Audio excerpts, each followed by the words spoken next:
মেয়েদের জীবনে কিছু বাস্তব কথা। একটা মেয়ে সবসময় হেরে যায় বাস্তবতার কাছে, কখনো তার পরিবারের কাছে, কখনো বা প্রিয় মানুষটার কাছে, আবার কখনো তার ইচ্ছের কাছে। মেয়েরা চাইলেই তার ইচ্ছে মতো চলতে পারে না, তার ছোট্ট ছোট্ট ইচ্ছেগুলো পূরণ করতে পারে না, তার ভালোবাসা দিয়ে কাউকে খুশি রাখতে পারে না। সারা জীবন কাটিয়ে দিতে হয় মানিয়ে নিতে নিতে। অবহেলা, অপমান, লাঞ্ছনা নিয়ে বেঁচে থাকতে হয় মেয়েদেরকে। আসলে মেয়েদেরকে সবাই নিজেদের সুবিধা মতো ব্যবহার করে, সেটা বিবাহিত হোক বা অবিবাহিত হোক, মেয়েদেরকে সবাই লাঞ্ছিত করে। কেউ তাদেরকে তার মতন করে বুঝতে চেষ্টা করে না। হ্যালো এভরিওয়ান, আসসালামু আলাইকুম। আপনারা সবাই কেমন আছেন? আলহামদুলিল্লাহ, আমি ভালো আছি। তো আজকে চলে আসলাম চা বাগানে, চা বাগানটা ঘুরে দেখতে।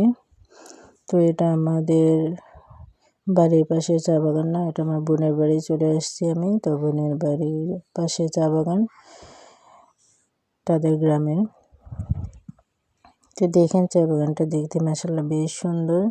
এখানে জায়গাটা অনেকটা সুন্দর, আর চা বাগানটা এতটা বড় ছিল যে আমি সারাদিন ঘুরলেও শেষ হবে না, সকাল থেকে সন্ধ্যা হয়ে যাবে, এত বড় ছিল। তো আমি পুরো চা বাগানটা দেখতে পারিনি, কিছুটা আমি দেখেছিলাম, যতটা সম্ভব দেখেছি ততটাই ভিডিও করে নিয়েছি। তো দেখেন চা বাগানের সিনারিটা খুবই সুন্দর লাগছিল আমার কাছে।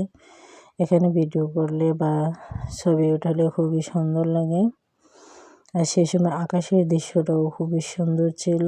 আমার কাছে মনে হয়েছিল যে আমি কোনো অবাস্তব বা কোনো সিনারির মধ্যে দেখছি বা সিনেমার মধ্যে দেখছি, এরকম লাগছিল।